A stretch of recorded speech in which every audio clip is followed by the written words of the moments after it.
Look at the penguins, Ben. These penguins are from Africa. Wow, really? It is thought by many people that penguins only live in really cold places.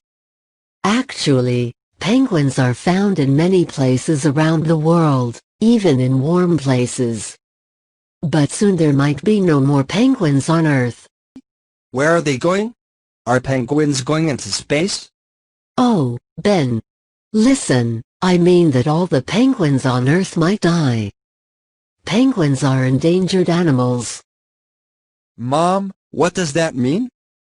When a kind of animal is endangered, all the animals of that kind are in danger of dying. They disappear one by one. When a whole species is gone, it's extinct. That means all those animals died. It is so sad. Look. Those animals are a kind of seal. They are called harp seals.